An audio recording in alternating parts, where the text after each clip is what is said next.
Let's talk some Notre Dame momentum here with Mike Singer of Blue and Gold. Mike, we're not talking the 2026 class. We are jumping ahead to 2027 because it seems like there is a landslide of predictions coming in for Teddy Gerard, the number 12 ranked quarterback in the country out of Kennesaw, Georgia, much higher for rivals, number 2 overall at the position. What's going on with Teddy Gerard? He's going to make his decision on Thursday. One, how big of a priority has he been for Notre Dame, and who's the competition here? Yeah, let's start with the second question. The competition looking to be Notre Dame, Michigan, Penn State, Georgia, and Ohio State. Buckeyes already have a 27 quarterback, but they've offered Gerard, of course, the in-state school, the Bulldogs after this elite passer, and then those three, Midwest powers with Penn State, Michigan, and Notre Dame all after him. So Notre Dame went, I want to say they were the longest, the school that took the longest to offer a quarterback in the 2027 class in the country. Like Clemson came off the board in like May and was like, all right, Notre Dame, when are you going to do that? Or it was early June. And then Notre Dame offered 2. It was Peyton Houston and Teddy Gerard the night of June 21st. And then both quarterbacks announcing it the next morning. And, it was like, all right, is Notre Dame going to get either of these kids? Like Peyton Houston seems to be trending in USC. And then Teddy Gerard, this elite quarterback from Georgia with offers from everybody. You're going to be able to land him. But Notre Dame has done a really good job with Gerard. From what I know about the young man and what I know about quarterbacks coach Gino Guidugli, they seem like the same person.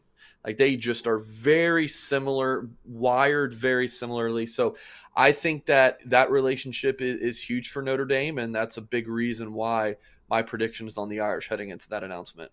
All right. Well, it's going to be 1 p.m. on Thursday, 1 p.m. Eastern on Thursday. Notre Dame fans, make sure you guys are locked in right now because the best way to get notified when we go live is to be a subscriber. You never know when we'll be live, but you will get notified when we go live if you are subscribed. All right. He goes 6'3", 200 pounds. Why does he fit what Notre Dame's looking for at the quarterback position? Notre Dame really valued a good athlete in this class at the quarterback position, and Gerard really does it all. I mean, he can dice you up from the pocket, but then getting outside it, he's not like an absolute burner. He's not Lamar Jackson back there, but he's got this just natural backyard football instinct when he gets outside the pocket. I think Teddy Gerard would be an excellent fit with what Mike Denbrock likes to do. I mean, you've looked at him in years past. I think most famously recently was Jaden Daniels at LSU, and Denbrock just like from that season when Notre Dame's recruiting quarterbacks, these prospects talk about that year a lot. I mean, it was an absolutely electric year for the Heisman winner. So I think that Gerard is a perfect fit for what Notre Dame not only does offensively, using the quarterbacks in the run game and wanting them to extend plays and everything. But yeah, just what he can do throwing the football. There's a reason he's the number 2 quarterback in the country per Rivals. All right, Notre Dame fans, Thursday, 1 p.m. Eastern. Make sure you guys are tuned in. Could be a big afternoon for the Irish. Let's flash forward to the 2026 class. Not many targets left on the board here, but defensive lineman Elijah Golden has been a top target for many months now, and he decided to push back his decision. You posted it on your message board, and I'm reading through 3 or 4 pages. Fans, they're kind of melting down over this decision to move it back. How do you interpret this for Notre Dame recruiting?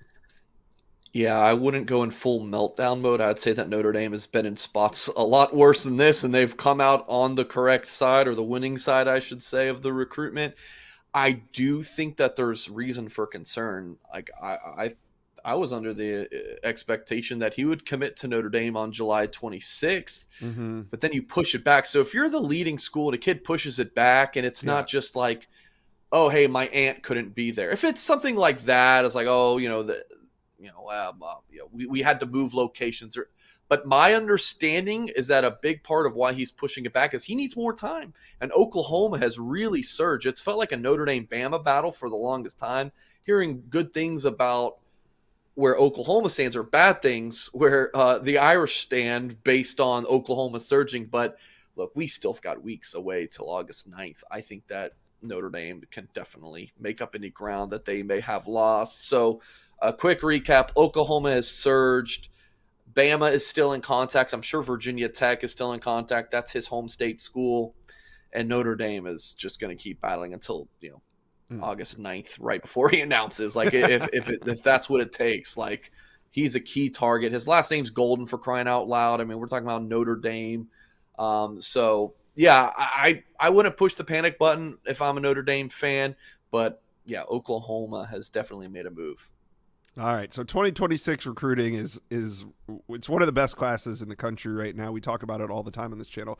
But 2027 could really get going with a big-time quarterback commitment. I mean, he's ranked number 2 for Rivals. Charles Power has him ranked higher than anybody else in the industry. I believe ESPN has him at number 3.